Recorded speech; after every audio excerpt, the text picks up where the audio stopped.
Capítulo 17. La conquista romana.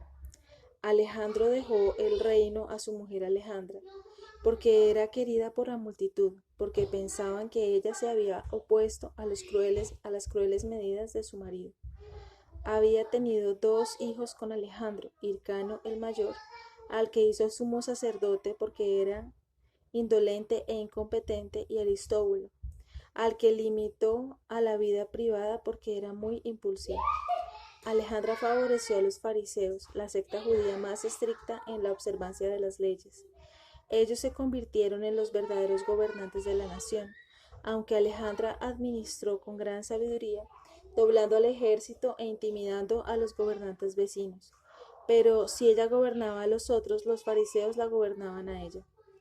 Ellos la premiaron a que diera muerte a los que habían aconsejado a Alejandro a matar a los 800, y ellos mismos comenzaron a darles muerte uno por uno. Los cabecillas que estaban en peligro encontraron en Aristóbulo un defensor, que persuadía a su madre que los perdonara, pero tuvieron que irse de Jerusalén y esparcirse por el país. Tigranes de Armenia se llegó a Judea con un ejército de 300.000 hombres y puso sitio a Ptolemaida. Alejandra envió embajadores a Tigranes con valiosos regalos, pidiendo un trato de paz, pero fue repentinamente reclamado a Armenia para hacer frente a la invasión de Lúculo de Roma. Algún tiempo después, la reina se puso gravemente enferma y Aristóbulo aprovechó esa oportunidad para hacerse con el poder. Salió a escondidas de Jerusalén por la noche, reunió un ejército y ocupó 22 fuerzas en 15 días, tomando la mayor parte del país. Alejandra murió después de haber reinado 9 años, dejando el reinado a Hircano. Aristóbulo contra Hircano. Aristóbulo sobrepasaba a su hermano en capacidad y valor. Se enfrentó en batalla contra él en Jericó y muchos del ejército de Hircano desertaron a Aristóbulo. El resto huyeron e Hircano con ellos, a la ciudadela que estaba por encima del templo, donde habían sido confinados la mujer e hijos de Aristóbulo con su madre, por su madre como rehenes. Los 2 hermanos llegaron ahora a un acuerdo y resolvieron que Aristóbulo fuera rey, mientras que Hircano poseería todos los honores como hermano del rey, pero sin tomar parte en los asuntos públicos. Su reconciliación tuvo lugar en el templo, donde se abrazaron y luego cambiaron sus residencias. Antípater, amigo de Hircano, era hijo de Antipas, a quien Alejandro Janeo había constituido como gobernador de Idumea. Era idumeo de nacimiento y un rico e intrigante que logró mucha influencia sobre el débil Hircano, constantemente infundiéndole sospechas de que Aristóbulo quería matarle. Antípater finalmente persuadió a Hircano para que huyera con él a Aretas, el rey de Arabia.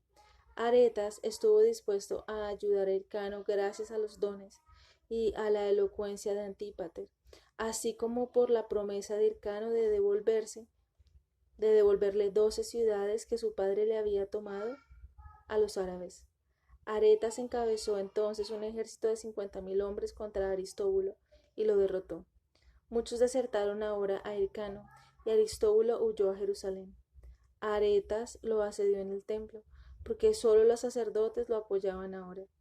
Le pidieron ahora a un cierto Bonías, a quien Dios había respondido una vez en oración suya pidiendo lluvia, que pronunciara una maldición contra Aristóbulo, pero rehusó.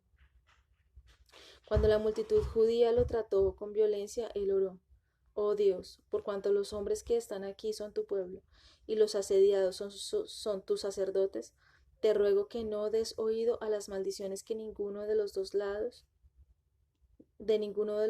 contra el otro. Entonces algunos villanos lo apedrearon hasta matarle.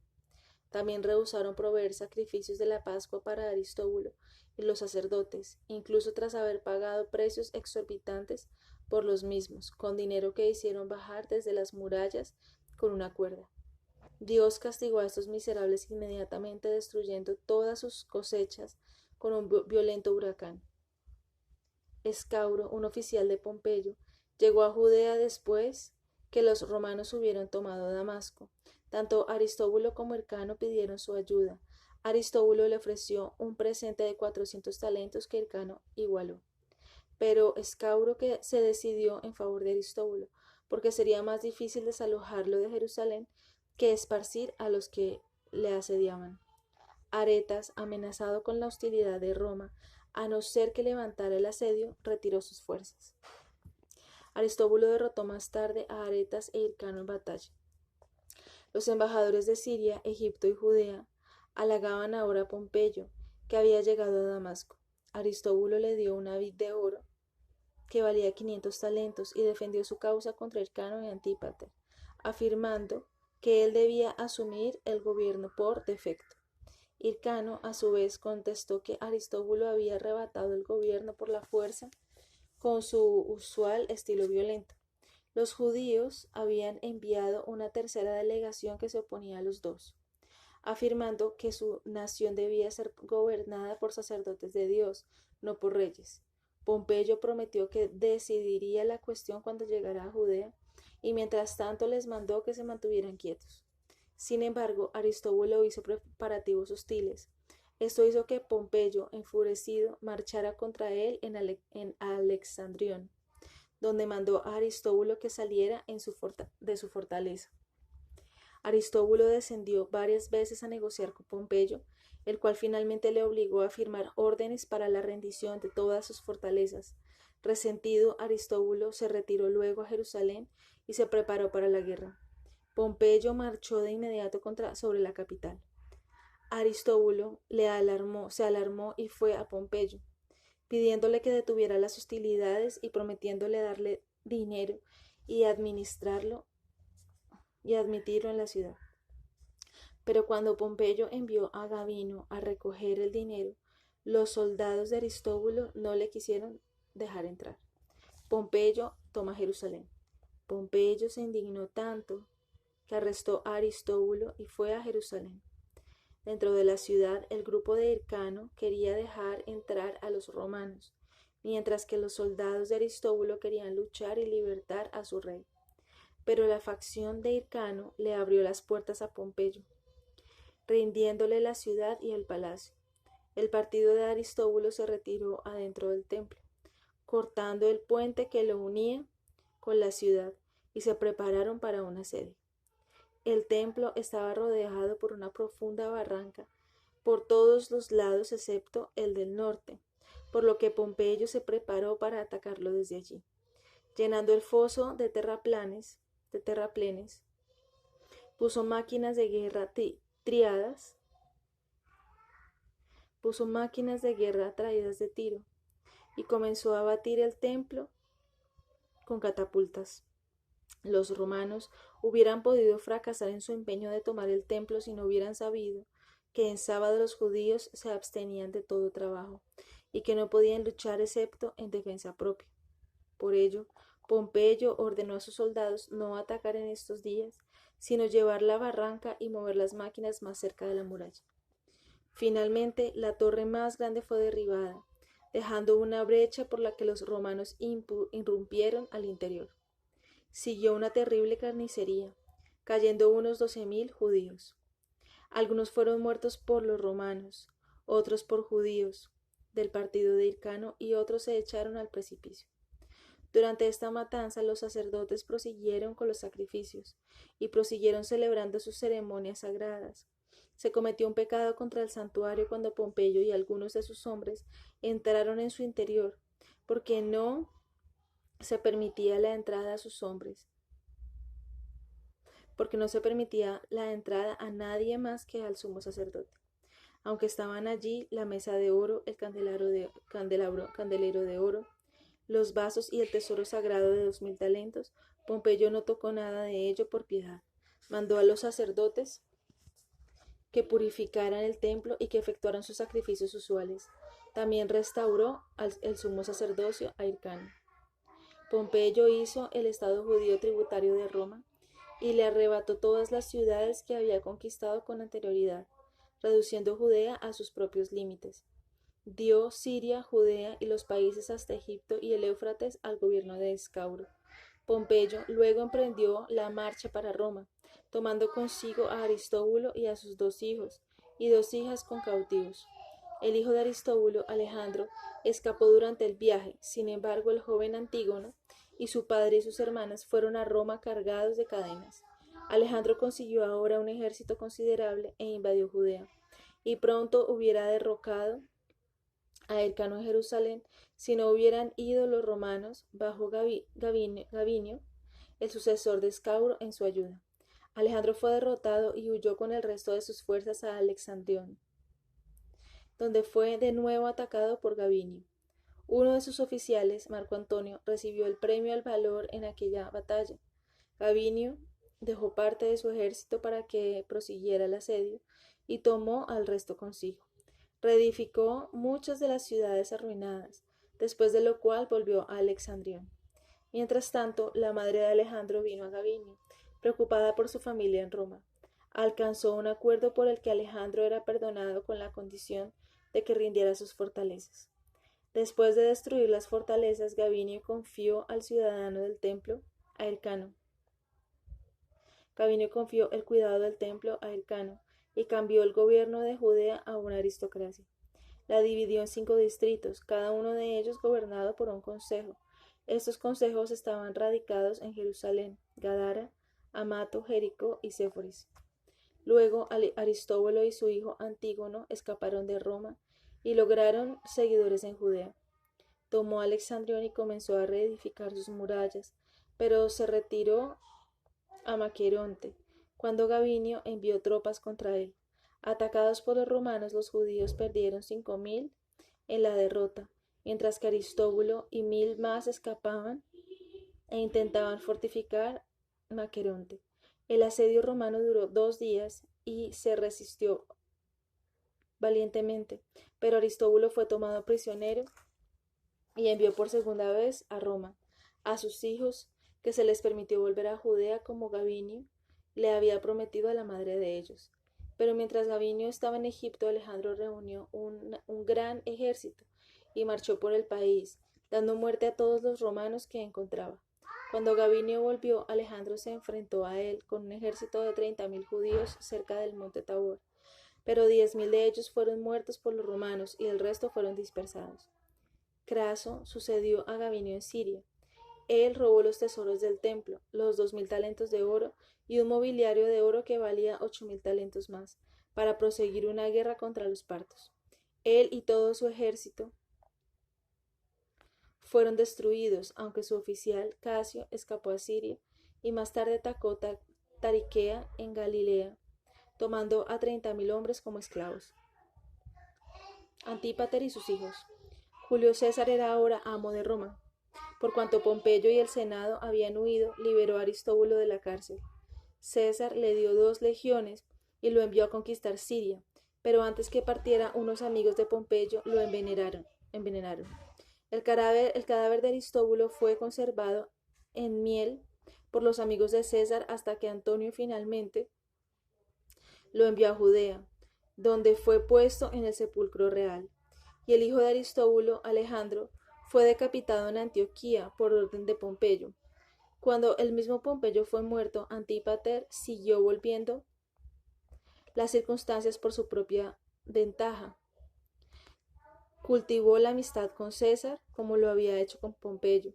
Ayudó a Mitríades, rey de Pérgamo, en su marcha hacia Egipto para ayudar a César, que estaba luchando en favor de Cleopatra. A Mitrídates le negaron el paso a través de Pelucio, pero Antípater y sus tropas se unieron a él para conquistar la ciudad. Siguieron marchando hasta que se vieron detenidos por los judíos egipcios que vivían en el distrito de Onías. Pero Antípater persuadió a los judíos no solo para que dejasen pasar el ejército, sino para que les dieran pertrechos. Después de esto, los judíos alrededor de Menfis también se unieron a Mitrídates. Cuando hubieron pasado por el delta, lucharon contra los egipcios en un lugar llamado el campamento de los judíos. Mitrídates hubiera sido derrotado si no hubiera sido por Antípater, que capitaneaba el ala izquierda del ejército. Después de derrotar a sus enemigos, Antípater se volvió y atacó al resto de las fuerzas egipcias que habían dispersado a Mitrídates. César encomió a Antípater y le asesinó. César encomió a Antípater y le asignó otras peligrosas misiones en la guerra.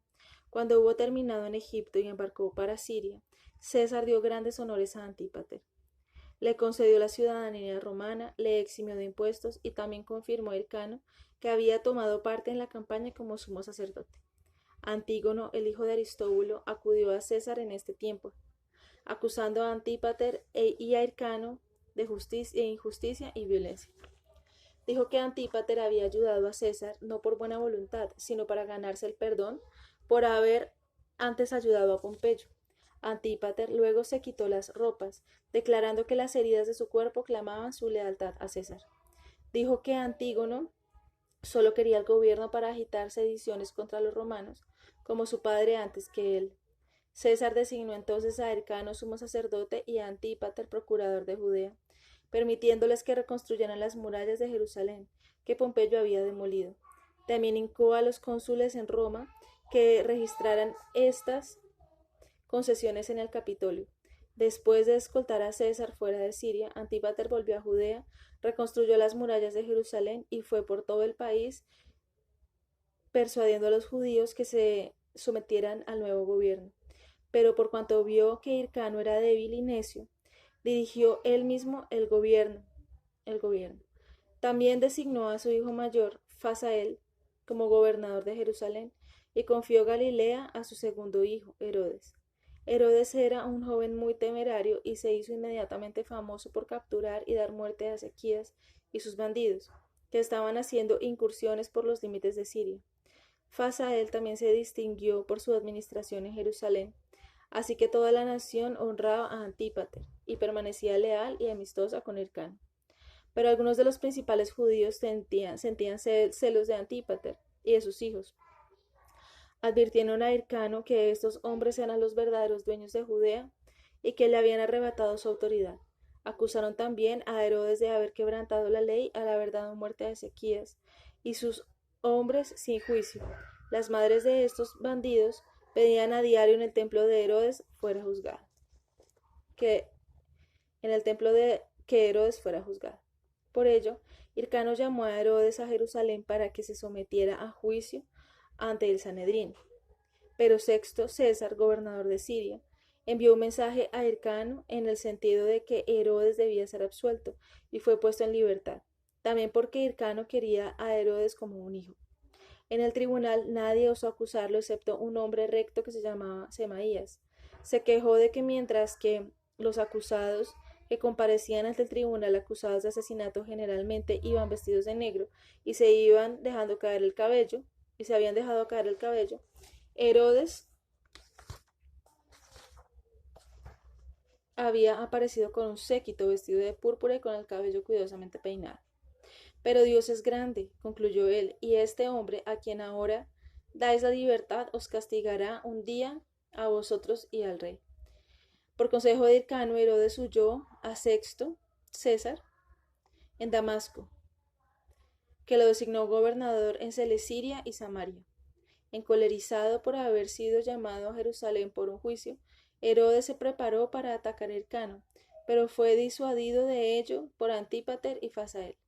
En este punto, Josefo pasa a dar una lista de los muchos decretos favorables aprobados por el Senado y por Julio César en favor de Hircano y de los judíos.